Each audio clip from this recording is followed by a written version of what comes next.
আসসালামু আলাইকুম। আশা করি সবাই ভালো আছো।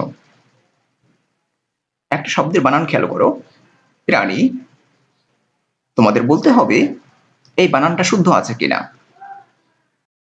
আবার শ্রেণী বানান শুদ্ধ আছে কিনা। যদি দুটোই শুদ্ধ থাকে তাহলে বলতে হবে এই প্রাণীবিদ্যা এটা শুদ্ধ আছে কিনা। যদি তিনটাই শুদ্ধ থাকে তাহলে বুঝতে হবে এখানে বিশেষ কোনো নিয়মের কারণে মধ্যন কখনো দীর্ঘইকার হচ্ছে, কখনো হ্রস্বইকার হয়ে যাচ্ছে। আজকে আমরা বাংলা একাডেমি প্রণীত বাংলা বানানের নিয়ম দেখব, আর এটার অংশ হিসেবে মূলত তৎসম শব্দের বানানের নিয়ম দেখব। তৎসম শব্দের তৎ মানে তার, সম মানে সমান। এখানে তার সমান বলতে বোঝাচ্ছে সংস্কৃতের সমান। সংস্কৃত একটা ভাষার নাম। এই ভাষায় প্রচলিত শব্দগুলোই তৎসম শব্দ। মূলত প্রাচীনকাল থেকেই সংস্কৃত ভাষা আমাদের ধর্ম, দর্শন ও সাহিত্যের বাহন হয়েছে। আর এর মধ্য দিয়ে অনেক সংস্কৃত শব্দ বাংলা ভাষায় স্থান দখল করে নিয়েছে। এজন্য বাংলা ও সংস্কৃতির মাঝে এক গভীর সম্পর্ক বিদ্যমান। মূলত যেসব শব্দ সংস্কৃত ভাষা থেকে কোনো পরিবর্তন ছাড়াই বাংলা ভাষায় সরাসরি স্থান দখল করে নিয়েছে, সেই সকল শব্দসমূহকে তৎসম শব্দ বলে। আজকে আমরা এই তৎসম শব্দের বানানের নিয়মগুলো দেখব। দুইটা বানান খেয়াল করো, প্রাণী আর প্রাণীবিদ্যা।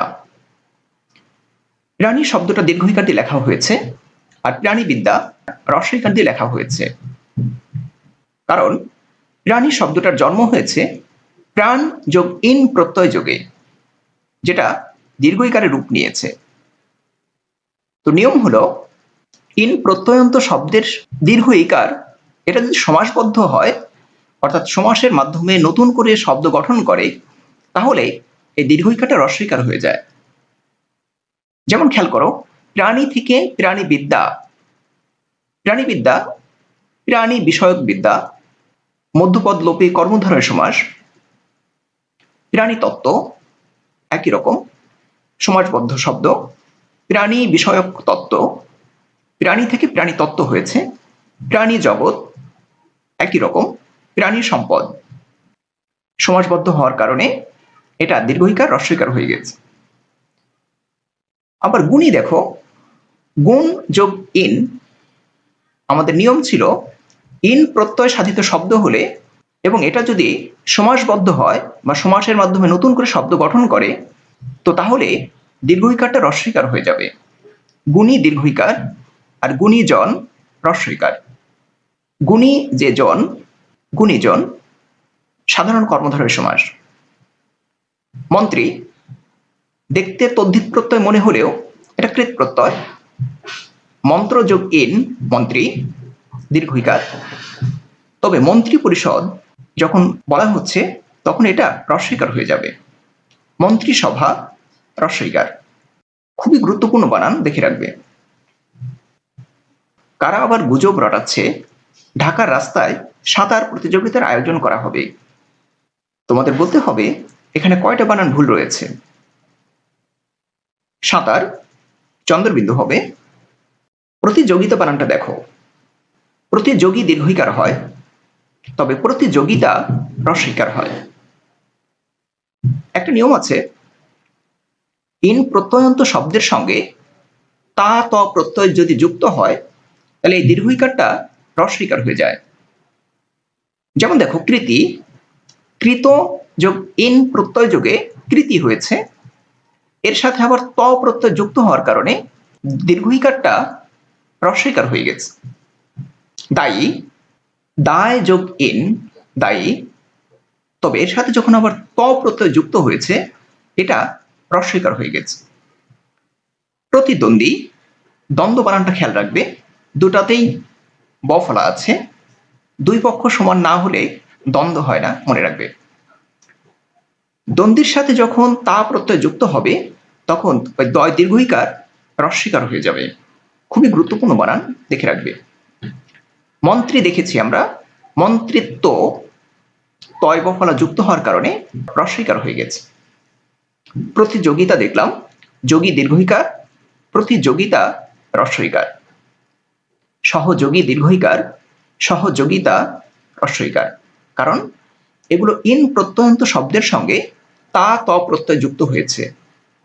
ভালো বানান দেখে রাখবে। আবার খেয়াল করো, জীবন নামক অঙ্কটা বড় অদ্ভুত।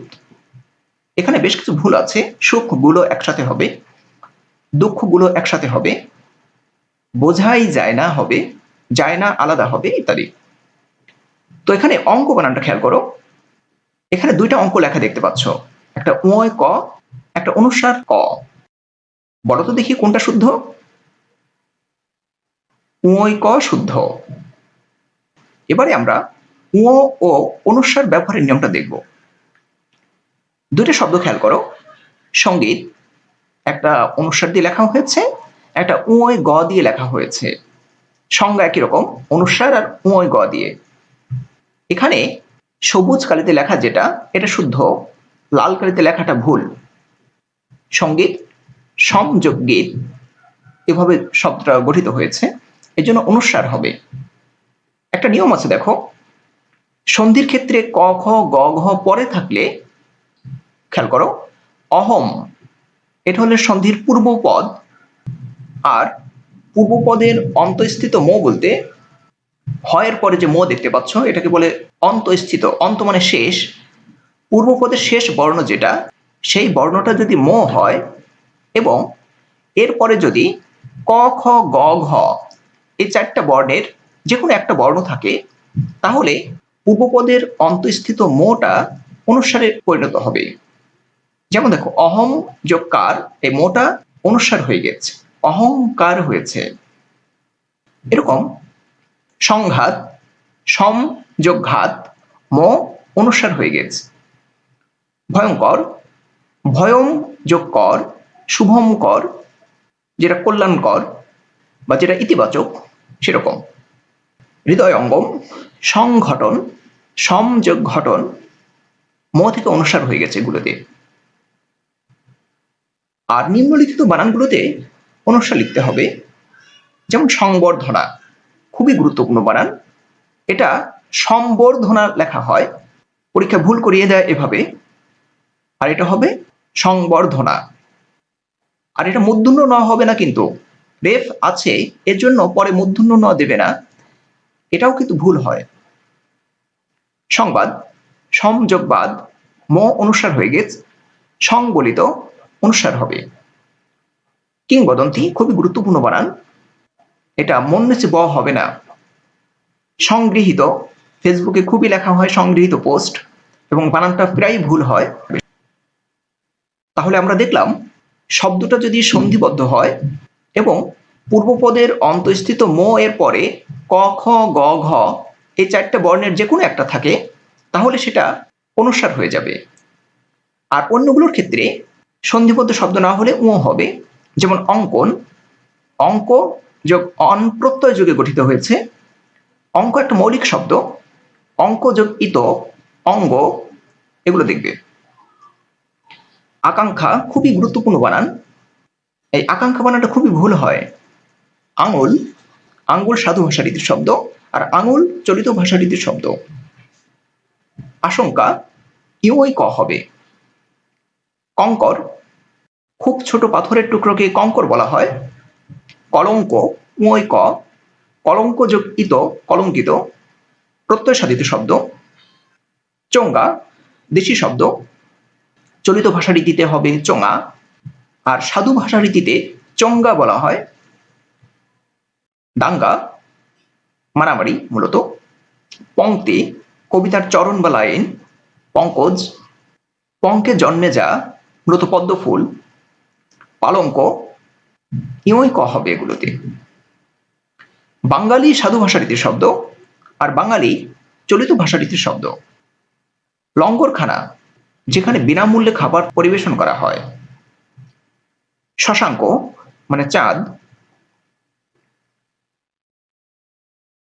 আমাদের কোম্পানিতে একজন ধৈর্যশীল ব্যক্তি প্রয়োজন, তোমার কি ধৈর্য আছে? তোমাদের বলতে হবে এখানে কয়টা বানান ভুল রয়েছে। ধৈর্যশীল বানান ভুল, কারণ এখানে অন্তর্জ এর সাথে জফলা দেওয়া হয়েছে। একটা নিয়ম আছে, রেফ এর পরে ব্যঞ্জন বর্ণের দ্বিত্ব হবে না। যেমন দেখো, ধর্ম, রেফ হলো রয়ের একটা রূপ। ধর্ম শব্দটা ভেঙে ফেলো, ধর্ম। তোমরা প্রথম ধর্ম যেটা মন নিচে ম যেটা দেখতে পাচ্ছ, ওখানে দুইটা ম আছে। দ্বিত্ব মানে দুইবার উচ্চারণ করা। তার মানে রেফ যদি ব্যবহৃত হয় কোনো শব্দে, তারপরে একই ব্যঞ্জন দুইবার উচ্চারণ হবে না, বা একটা ব্যঞ্জন দুইবার ব্যবহার করা যাবে না।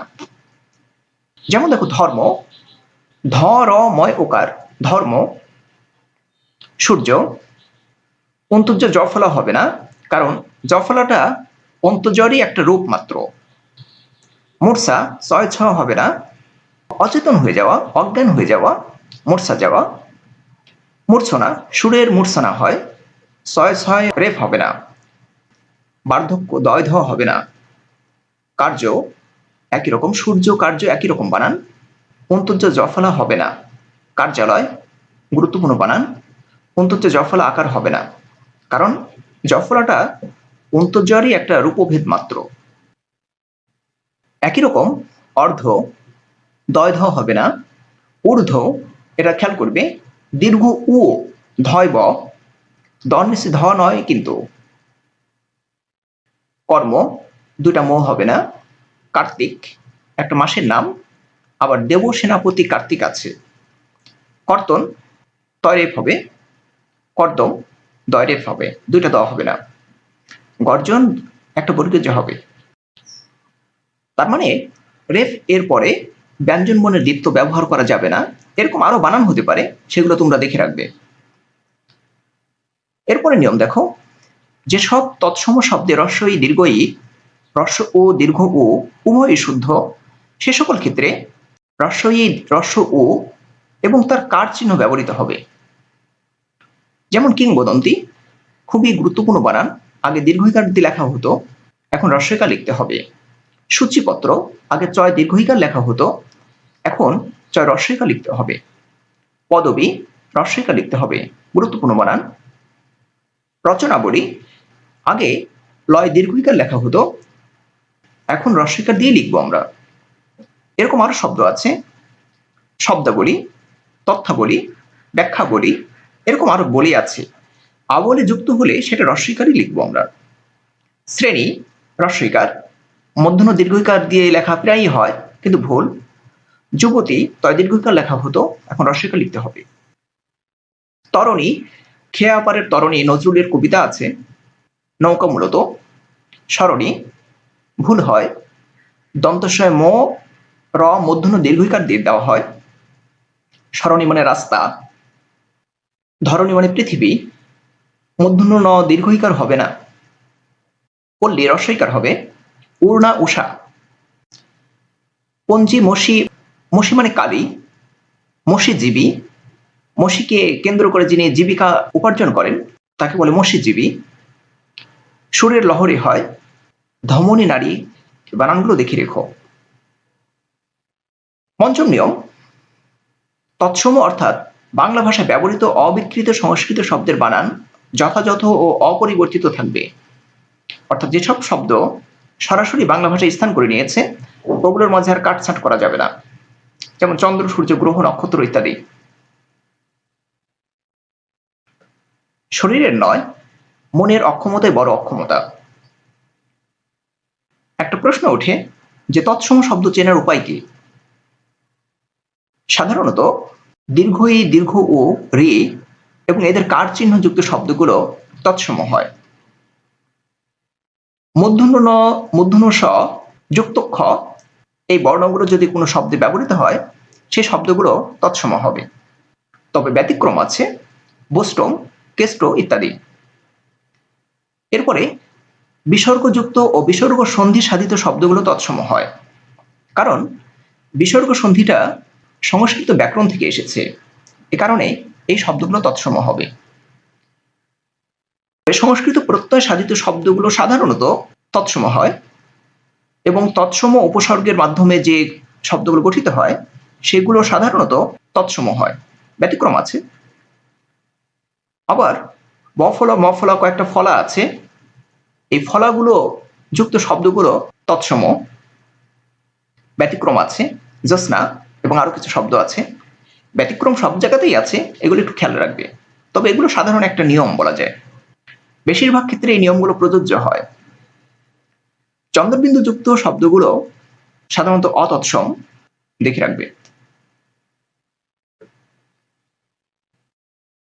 বেচারা যৌতুক নিয়ে বিপদে আছে, বাপের বাড়ির দেওয়া খাট।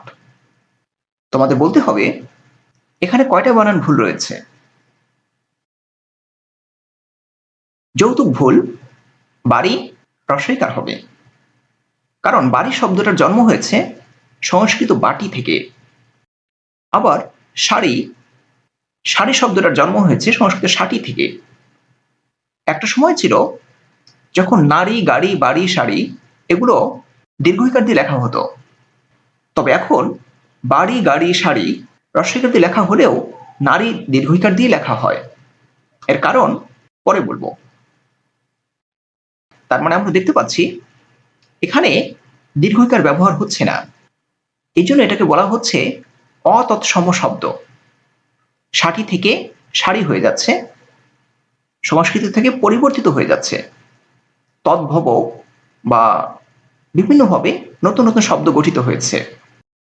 এবারে আমরা অতৎসম শব্দের বানানের নিয়মগুলো দেখব। অতৎসম বলতে বোঝায় যেটা তৎসম নয়, অতৎসম নয় তৎসম, অর্থাৎ তৎসম ধারার বাইরে। এটা তদ্ভব হতে পারে, দেশি হতে পারে, বিদেশি হতে পারে, বা মিশ্র শব্দ হতে পারে।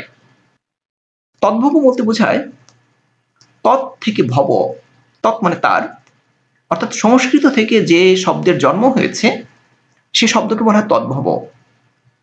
যেমন একটু আগে আমরা দেখলাম শাটি থেকে শাড়ি শব্দের জন্ম হয়েছে, বাটি থেকে বাড়ি শব্দের জন্ম হয়েছে। এই সংস্কৃত থেকে কোনো শব্দের জন্ম হলে সেটাকে বলা হয় তদ্ভব। আর দেশি শব্দ বলতে আর্যরা এদেশে আসার আগে আমাদের স্থানীয় বাঙালিরা যে ভাষা বা যে শব্দ ব্যবহার করত সেগুলোকে বলা হয় দেশি শব্দ। আর বিদেশি বলতে বিভিন্ন দেশ থেকে যে শব্দগুলো এসেছে, যেমন ইংরেজি, ফার্সি বা অন্য যে কোনো ভাষা হতে পারে, অন্য যে কোনো ভাষার শব্দগুলো যে বাংলায় স্থান করে নিয়েছে, দখল করে নিয়েছে, আশ্রয় গ্রহণ করেছে, সেটাকে বলি বিদেশি শব্দ। আর মিশ্র শব্দ বলতে বাংলা ইংরেজি, বাংলা ফার্সি, আরবি ফার্সি, এই যে একাধিক ভাষার শব্দ একসাথে মিলিত হয়ে নতুন শব্দ গঠন করা, সেটাকে বলা হয় মিশ্র শব্দ। যেমন রাজা বাদশাহ, হাট বাজার ইত্যাদি। তো এরকম সকল অতৎসম শব্দে কেবল হ্রস্ব ই এবং হ্রস্ব ও এবং এদের কার চিহ্ন ব্যবহার করতে হবে। যেমন আরবি একটা ভাষার নাম, বাঙালি একটা জাতির নাম, হিন্দি একটা ভাষার নাম ইত্যাদি। স্ত্রীবাচক অতৎসম শব্দগুলো হ্রস্বইকার দিয়ে লিখতে হবে। চাচি, দাদি, নানি, মামি, মাসি, পিসি এগুলো পাগলি দীর্ঘইকার দিয়ে লেখা হতো, হ্রস্বইকার লিখতে হবে এখন। দাম্পত্য জীবনে অসুখী এক ব্যক্তিকে প্রশ্ন করা হলো, আচ্ছা ভাগ্যবান পুরুষকে ইংরেজিতে কি বলে? তিনি উত্তর দিলেন আনম্যারিড। এখানে ইংরেজি বানানটা খেয়াল করো, দীর্ঘইকার দিয়ে লেখা হয়েছে, কিন্তু আমাদের নিয়ম ছিল সকল অতৎসম শব্দগুলো হ্রস্বইকার দিয়ে লিখতে হবে। এজন্য বলা যায় এই বানানটা ভুল হয়েছে, এটা হবে হ্রস্বইকার, অর্থাৎ ইংরেজি বানান বর্গীয় জ হ্রস্বইকার হবে। কাহিনী বানানটা খেয়াল করো, খুবই ভুল হয়। শব্দটার জন্ম হয়েছে হিন্দি কহানি থেকে, এজন্য এটা হ্রস্বইকার লিখতে হবে, কারণ বিদেশি শব্দে দীর্ঘইকার ব্যবহার করার সুযোগ নেই। আসামি হ্রস্বইকার হবে, ইমান আরবি শব্দ, এ কারণে এটা হ্রস্বইকার হবে। 19 আগে দীর্ঘইকার দিয়ে লেখা হতো, এখন হ্রস্বইকার দিয়ে লিখব। টুপি পর্তুগিজ শব্দ, এ কারণে হ্রস্বইকারই লিখতে হবে। একটা আছে দাড়ি, একটা হলো দাড়ি, এটা হচ্ছে বিয়ার্ড, দাড়ি। যেটা চন্দ্রবিন্দু নেই এটা হচ্ছে এই যে দাড়ি, আর যদি চন্দ্রবিন্দু থাকে সেটাকে বলা হচ্ছে ফুল স্টপ, বিরাম চিহ্ন। দাবি রস্বইকার হবে, দিঘি রস্বইকার হবে। জমিদারি রস্বইকার। বেশি শব্দটা মনে রাখবে, বেশি দুই রকম হতে পারে, একটা দীর্ঘইকার একটা রস্বইকার। এই বেশি মানে অধিক বা অনেক। আর যদি দীর্ঘইকার হয় সেটা অর্থ হবে শব্দ বেশি বা বেশ ধারণকারী। তবে প্রতিবেশী শব্দেও দীর্ঘইকারই হবে। সকল আলী রস্বইকার হবে, সোনালী, রূপালী, বর্ণালী এগুলো দেখবে।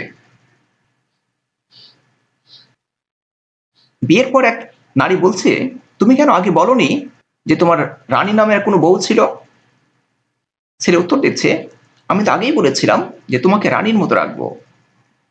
বানান ভুল আছে দেখে নিও। তো আমাদের আলোচ্য হলো রানী বানানটা।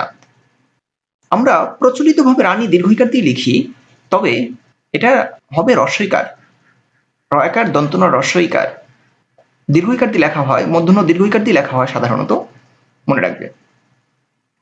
মাস্টারি দন্তস্বয় ট হবে, হাতি রস্বইকার হবে। আনপ্রত্যন্ত শব্দের শেষে ওকার যুক্ত করা হবে। যেমন দেখো, করানো, বলানো, নামানো, পাঠানো এগুলো। পরবর্তী নিয়ম, শব্দের শেষে বিসর্গ থাকবে না। যেমন দেখো, কার্যত, মূলত, প্রধানত, বস্তুত ইত্যাদি। তো সাধারণত আমরা আগে এরকম ভাবে লিখতাম, একটা কার্যতর পরে একটা বিসর্গ দিয়ে রাখতাম, যেটা ভুল, এবং এটা প্রায় লেখা হয়, এখনো এই ভুলটা প্রচলিত আছে। তবে পদমধ্যস্থ বিসর্গ থাকবে। যেমন শব্দের মাঝে যদি কোনো বিসর্গ ব্যবহারের প্রয়োজন হয়, তো সেটা অবশ্যই ব্যবহার করতে হবে। তবে বিসর্গ ছাড়া লিখলেও যদি শব্দটার অর্থ ঠিক থাকে, তাহলে সে বিসর্গ বর্জন করা যেতে পারে। যেমন দুস্থ, বিসর্গ দিয়েও লেখা যায়, বিসর্গ ছাড়াও লেখা যায়। দুস্থ অর্থ অভাবগ্রস্ত, মূলত দরিদ্র। নিস্পৃহ, স্পৃহা নেই যার। আচ্ছা জলিল, বিদ্যুৎ আবিষ্কার না হলে টেলিভিশন কেমনে দেখতে? উনি উত্তর দিচ্ছেন, অনেক সহজ, মোমবাতি চালিয়ে দিতাম। তোমাদের প্রতি প্রশ্ন হলো, টেলিভিশন বানান এখানে ঠিক আছে কিনা? একটা নিয়ম আছে, ইংরেজি ও ইংরেজির মাধ্যমে আগত বিদেশি এস। ইংরেজি বলতে ইংরেজি ভাষার মাধ্যমে সরাসরি আমাদের ভাষায় এসেছে এরকম শব্দ, আবার ইংরেজির মাধ্যমে আগত, যেমন গ্রিক, ল্যাটিন বা অন্য কোনো ভাষার শব্দ যেটা ইংরেজির মাধ্যমে আমাদের হাতে এসেছে, আমাদের ভাষায় স্থান করে নিয়েছে, এরকম শব্দের এস এর জন্য দন্তস্ব ব্যবহার করতে হবে।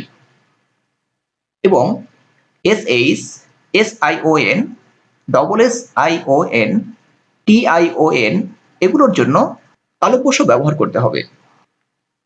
যেমন দেখো, সিক, এস এর জন্য দন্তস্ব নিয়েছি, এখানে যদি কেউ তালব্যস্ব লেখে তাহলে ভুল হবে।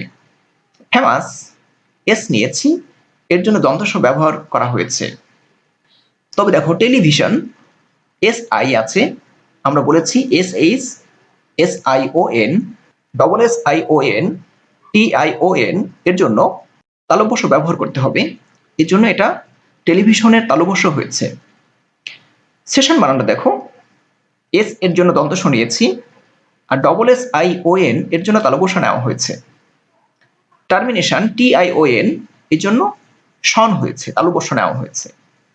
তার মানে একটা এস থাকলে দন্তস্ব, আর S H, S I O N এগুলো থাকলে তালব্যস্ব ব্যবহার করব আমরা। অচল, ল এর নিচে যেটা দেখতে পাচ্ছ, এটাকে বলা হচ্ছে হস চিহ্ন। তবে এখন এই হস চিহ্ন যথাসম্ভব বর্জন করতে হবে। যেমন দেখো, কল কল করলেন, চট, এই ট এর নিচে আগে একটা হস চিহ্ন দিয়ে দেওয়া হতো, টাক, টন এগুলোর নিচে। তবে এখন যদি কেউ এই হুক এর কয়ের নিচে যদি হস দেয় তাহলে ভুল হবে। বললেন, দন্তনের নিচে যদি হস দেয় তাহলে ভুল হবে। তবে একটা কথা মনে রেখো, যখন আমরা শব্দের উচ্চারণ লিখব তখন কিন্তু অবশ্যই হস চিহ্ন দিতে হবে। শব্দের উচ্চারণ লেখার সময় যদি কেউ হস চিহ্ন না দেয় তখন কিন্তু ভুল হবে, কেটে দেওয়া হবে, এটা অবশ্যই মনে রাখবে। তবে অর্থ বিভ্রান্তির সম্ভাবনা থাকলে বা ভুল উচ্চারণের আশঙ্কা থাকলে হস চিহ্ন ব্যবহার করা যেতে পারে। যেমন দেখো, উহ, বাহ, যাহ, কারণ এগুলোতে হস চিহ্ন না দিলে বাহ বা যাহ উচ্চারণের সম্ভাবনা থাকে। এই জন্য এই ধরনের শব্দগুলোতে হস চিহ্ন ব্যবহার করব। পরবর্তী নিয়ম দেখো, তৎসম শব্দের মতো অতৎসম শব্দেও রেফ এর পরে ব্যঞ্জনবর্ণের দ্বিত্ব হবে না। আমরা এর আগে দেখেছিলাম সূর্য, কার্য এই শব্দগুলোতে রেফ এর পরে ব্যঞ্জনবর্ণের দ্বিত্ব হয়নি, আর এখানেও রেফ এর পরে ব্যঞ্জনবর্ণের দ্বিত্ব হবে না। যেমন কর্য আরবি ভাষার শব্দ, মূলত ঋণ করা। কোত্তা হিন্দি কুর্তা থেকে এসেছে। মর্দ জোয়ান মর্দ, বীরপুরুষ বলা যায়। এখানেও ব্যঞ্জন বর্ণের দ্বিত্ব হবে না, অর্থাৎ এই ব্যঞ্জন বর্ণ বর্গীয় জ দুইবার উচ্চারণ হবে না, তয় ত দুইবার উচ্চারণ হবে না, দুইটা দ উচ্চারণ করা যাবে না। সর্দার দলনেতা, মর্দ সর্দার দুটাই ফার্সি শব্দ। এগুলোর ক্ষেত্রে রেফ এর পরে ব্যঞ্জন বর্ণের দুইবার উচ্চারণ করা যাবে না, মর দো একটা দ ব্যবহার করব। সময় যখন খারাপ যায়, মশাও তখন কানের কাছে এসে বলে, ভাইয়া একটা গান শোনাই। ভাইয়া একটা গান শোনাই, এই বাক্যটাকে ইনভার্টেড কোমার মধ্যে আবদ্ধ করে দেওয়া হয়েছে। বাংলা ব্যাকরণে এই ইনভার্টেড কোমা বা উদ্ধরণ চিহ্নের ব্যবহার রয়েছে। তবে আরেকটা চিহ্ন আছে, এটাকে ইংরেজিতে বলা হয় অ্যাপোস্ট্রফি। যেমন দেখো, ক্যান নট, এটা থেকে হয়ে গেছে ক্যান। এই যে এন ও লুপ্ত হয়েছে, এটা একটা চিহ্নের কারণে, এটাকে বলে ইলেক চিহ্ন বা লোপ চিহ্ন। বাংলা ব্যাকরণেও এরকম ব্যবহার দেখা যায়। যেমন দেখো, দুজন দুদিন দুহাত ধরে অনুরোধ করেছিল। এখানে দু এর পরে একটা চিহ্ন দেখতে পাচ্ছ। এই চিহ্নটা মূলত একটা বর্ণকে লুপ্ত করেছে, রস্বই বর্ণটাকে লুপ্ত করে দিয়েছে। নিয়ম হলো ঊর্ধ্বকমা যথাসম্ভব বর্জন করতে হবে। যেমন দেখো, দুজন এখন এরকমভাবে লিখতে হবে। আগে লিখতাম দু এর পরে অ্যাপোস্ট্রফি, এরপরে জন, কারণ এখানে রস্বইকার লুপ্ত করে দিয়েছে। চাউল রস্ব উকার লুপ্ত করে দিয়েছে, অ্যাপোস্ট্রফি, তবে এখন আর লিখতে হবে না। আল আইল থেকে এসেছে। আমি বাংলার আল পথ দিয়ে হাজার বছর চলি। এই আইল জমির আইল হয়। এই লোপ চিহ্ন বা ইলেক চিহ্ন যথাসম্ভব বর্জন করতে হবে। দুটো শব্দ খেয়াল করো, লুণ্ঠন ও লণ্ঠন। একটা মধ্যনয় ঠ হয়েছে, একটা দন্তনয় ঠ হয়েছে। একটা নিয়ম আছে, অতৎসম শব্দের বানানে মূর্ধন্য ন ব্যবহার করা যাবে না। আমরা বলেছি শুধু তৎসম শব্দের বানানে মূর্ধন্য ন ব্যবহার করতে হবে। যেমন দেখো, অঘ্রাণ শব্দটার জন্ম হয়েছে অগ্রহায়ণ থেকে। অগ্রহায়ণে মূর্ধন্য ন হবে, তবে যখন অঘ্রাণ লিখব তখন এটা দন্তন্যই লিখতে হবে। কর্ণ লিখতে মূর্ধন্য নয় হবে, তবে যখন কান লিখব তখন দন্তন্য লিখতে হবে। গণনা বানানে মূর্ধন্য ব্যবহার হবে, তবে গোনা যখন লিখব তখন দন্তন্য হবে। ঝর্ণা প্রচলিত ভুল, মূর্ধন্য রেফ লেখা হয়, কিন্তু হবে ঝড় যোগ না প্রত্যয় যোগে বাংলাকৃত প্রত্যয়। ধরন ধারণ, ধরন দন্তন্য, আর ধারণ বানান মূর্ধন্য ন হয়। পরাণ দন্তন্য, তবে যখন প্রাণ লিখব প্রাণ তখন মূর্ধন্য ন হবে। রানী দেখেছি আমরা আগেই, দন্তন্য রস্বইকার হবে। স্বর্ণ মূর্ধন্য রেফ হবে, তবে সোনা দন্তন্য হবে। হর্ন, ফার্নিচার, গভর্নর এগুলো বিদেশি শব্দ, এ কারণে মূর্ধন্য ন হবে না। একটা নিয়ম আছে, তৎসম শব্দে ট ঠ ড ঢ এর পূর্বে যুক্ত নাসিক্য বর্ণ মূর্ধন্য ন হবে। যেমন কণ্টক, প্রচন্ড, লুণ্ঠন, কাণ্ড, খণ্ড, ভণ্ড এগুলো। আবার অতৎসম শব্দের ক্ষেত্রে ট ঠ ড ঢ এর আগে কেবল দন্তন্য হবে। যেমন গুন্ডা, ঝান্ডা মানে পতাকা, ঠান্ডা, লণ্ঠন, সিমেন্ট, ইন্টারনেট ইত্যাদি। দেখে রাখবেন। ছেলেটি মেয়েটির দৃষ্টি আকর্ষণ করার জন্য বারবার কাশি দিচ্ছিল, তবে মেয়েটি করোনা রোগী ভেবে চলে গেল। তোমাদের বলতে হবে এখানে কয়টা বানান ভুল রয়েছে। আকর্ষণ মূর্ধন্য ন হবে, দিচ্ছিল লয় ওকার হবে না, ইত্যাদি দেখে রেখো। পরবর্তী নিয়ম দেখো, বিদেশি শব্দে মূর্ধন্য স ব্যবহারের প্রয়োজন নেই। যেমন পোশাক খুবই গুরুত্বপূর্ণ বানান, বারবার আসে। আপোষ পয় ওকার মূর্ধন্য স দেওয়া হয়, জিনিস মূর্ধন্য স লেখা হয়, ভুল হবে কিন্তু। স্মার্ট, স্টল, স্টাইল এগুলো দন্ত স ট হবে। স্টুডিও বানানটা ভুল হয়, বাংলা একাডেমি অন্তস্থ ওকার দিয়ে লেখে, বেশিরভাগ ক্ষেত্রেই অন্তস্থ ওকার না দিয়ে ও দিয়ে দেওয়া হয়, যেটা ভুল, প্রচলিত ভুল, খেয়াল রাখবে। স্টেশন, স্টোর দন্ত স ট হবে। কালো রঙকে আমরা সবাই অশুভ ভাবি, এখানে রং বানানটা খেয়াল করো, রং বানানটা অনুসারী হবে। একটা নিয়ম আছে যে অতৎসম শব্দে প্রত্যয় ও বিভক্তিহীন শব্দের শেষে সাধারণভাবে অনুস্বার ব্যবহৃত হবে। যেমন দেখো, রং, পালং, ঢং, গাং ইত্যাদি। এখানে সং, সং বলতে অদ্ভুত পোশাকধারী হাস্য কৌতুককারী অভিনেতাকে সং বলা হয়। এর আগে আমরা দেখেছি পালঙ্ক, পালঙ্ক তৎসম, তবে যদি পালং লেখে তখন অনুস্বার হবে। ঢং করা, ভাব দেখানো। তবে শব্দে যদি বিভক্তি যুক্ত হয় বা পদের শেষে স্বর যুক্ত হয় তাহলে উঁ হবে। যেমন বাঙালি, উঁর সাথে আ যোগ হয়েছে, এজন্য এটার অনুস্বার লেখার সুযোগ নেই। বাং অনুস্বার, তবে বাঙালি উঁ হয়ে যাবে। রং অনুস্বার, তবে রঙিন লিখলে উঁ হয়ে যাবে। আর বাংলা বাংলাদেশ অনুস্বার দিয়ে লিখতে হবে, কারণ বাংলাদেশ সংবিধানে এভাবেই লেখার কথা বলা হয়েছে। ফর্সা হলে যদি সুন্দর হতো তাহলে আপেলের চেয়ে মূলার দাম বেশি হতো। তোমাদের বলতে হবে এখানে কয়টা বানান ভুল রয়েছে। হইলেই হবে না, হবে হলেই। হইতো হবে না, হবে হতো।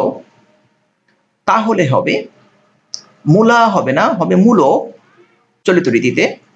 ময় রস্যকার হবে, হইতো হবে না, হবে হতো। একটা নিয়ম আছে, অনুজ্ঞাবাচক ক্রিয়াপদ। অনুজ্ঞা বলতে যেটা আদেশ করা হচ্ছে, অনু আজ্ঞা, যেখানে আদেশের ব্যাপার আছে, বা বিশেষণ বা অব্যয় পদের ক্ষেত্রে যদি ওকার যুক্ত না করলে অর্থ অনুধাবনে বিলম্ব ঘটতে পারে, এ সকল ক্ষেত্রে ওকার হবে। যেমন দেখো, মতো, মেয়েটি দেখতে মায়ের মতো, তেমন একই রকম, তখন ওকার হবে। আরেকটা আছে মত, অপিনিয়ন, ওই মত তয় ওকার হবে না। হতো তয় ওকার হবে।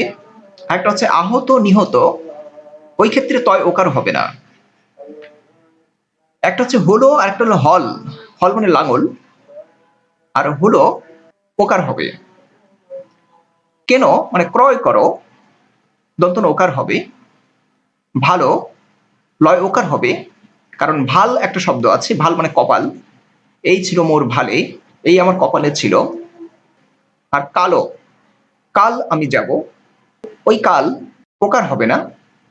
আর কালো হলে ওকার লিখতে হবে। আল, বাংলার আল পথ দিয়ে, এই আল ওকার হবে না, তবে এই আলো লিখলে ওকার হবে। করাত, বাঁশ কাঠ কাটার একটা যন্ত্র, ওটার ক্ষেত্রে ওকার হবে না, তবে করাতো, তিনি এটা করাতেন বা করাতো, এটা ওকার হবে। অর্থাৎ বিশেষ ক্ষেত্র ছাড়া ওকার ব্যবহার করা যাবে না। শুধু যেখানে অর্থ বিভ্রান্তির সম্ভাবনা রয়েছে বা ভুল বোঝাবুঝির সৃষ্টি হতে পারে, সে সকল ক্ষেত্রেই মূলত ওকার ব্যবহার করা যাবে। আর আমরা প্রচলিতভাবে সাধারণত এগুলোর ক্ষেত্রে ওকার ব্যবহার করি, যেটা ভুল, খুবই গুরুত্ব দিয়ে মনে রাখবে। অহরহ এই ভুলগুলো করা হয়। ছিল ওকার দেওয়া হয়, করলো ওকার দেওয়া হয়, যেন, কেন, তুমি কেন এটা করলে, কি জন্য করলে, আছো ওকার দেওয়া হয়। এগুলো হবে না। যত, তত, কত, শত এগুলো ওকার হবে না। খুবই গুরুত্ব দিয়ে মনে রাখবে, অহরহ ভুল হয় এগুলো। Wake up with determination, go to bed with satisfaction. প্রত্যয় নিয়ে জেগে ওঠো, সন্তুষ্টি নিয়ে ঘুমাতে যাও। বানান মনে রাখার সবচেয়ে ভালো উপায় হলো ভালো লেখকের বই পড়া এবং মনোযোগ দিয়ে দেখা, বানানগুলো দেখা। আমরা অহরহ ভুল করে যাচ্ছি, সচরাচর ভুল করে যাচ্ছি। অবশ্যই একটা অভিধান কিনে নেবে, বাংলা একাডেমির বাংলা অভিধান কিনে নেবে এবং যে শব্দটাই খটকা লাগে সেই শব্দটা দেখে নেবে। এছাড়া বানান মনে রাখার ভালো উপায় নেই। ভালো লেখকের বই পড়া, পত্রিকা পড়া যেতে পারে, যে বানানটাই খটকা মনে হয় বা কঠিন বানানগুলো লেখা যেতে পারে বারবার। পাঠ বিষয়ে কোনো সমস্যা থাকলে বা কোনো প্রশ্ন থাকলে এটা কমেন্ট বক্সে জানাবে। আর প্রথম প্রশ্ন ছিল গাড়ি, বাড়ি, শাড়ি এগুলোর সবগুলোই রস্বইকার হলো, নারী কেন হলো না? কারণ হলো নারী যদি রস্বইকার দিয়ে লেখা হয় এর অর্থ হয় যে পারি না। যার দেখতে নারী তার চলন বাঁকা। এই নারী মানে পারি না, করিতে নারী পার, আমি তাকে পার করতে পারি না। আর নারী দীর্ঘইকার লিখলে হয় তখন হবে রমণী ইত্যাদি। তার মানে নারী রস্বইকার দিয়ে লিখলে এর অর্থ পরিবর্তিত হয়ে যায়। এজন্য যে সকল শব্দের দীর্ঘইকার দিয়ে না লিখলে অর্থ পরিবর্তিত হয়ে যায় বা অর্থ বিভ্রান্তির সম্ভাবনা থাকে সেগুলোতে দীর্ঘইকারই রাখা হয়েছে। আর অন্যগুলোর ক্ষেত্রে তৎসম শব্দ হওয়া সত্ত্বেও বেশিরভাগ ক্ষেত্রেই রস্বইকার দিয়ে লেখা হচ্ছে। তোমরা মনোযোগ দিয়ে বানানগুলো দেখবে এবং চোখ কান খোলা রাখবে এবং বিশেষত আশেপাশের সাইনবোর্ড, ব্যানার বা বিভিন্ন জায়গায় অফিস আদালতের নামগুলো যে ভুলভাবে লেখা হয়েছে সেই বানানগুলো একটু মনোযোগ দিয়ে দেখবে এবং এগুলোর একটা নোট রাখবে। তোমাদের সবার জন্য শুভকামনা রইল। সবাই ভালো থেকো। পরবর্তী ক্লাসে দেখা হবে। আমরা আগামী লেকচারে নত্যবিধান ও সত্যবিধান নিয়ে কথা বলবো। ওইভাবে প্রস্তুতি নিয়ে থাকবে। সবার জন্য শুভকামনা ও ভালোবাসা রইল। আসসালামু আলাইকুম।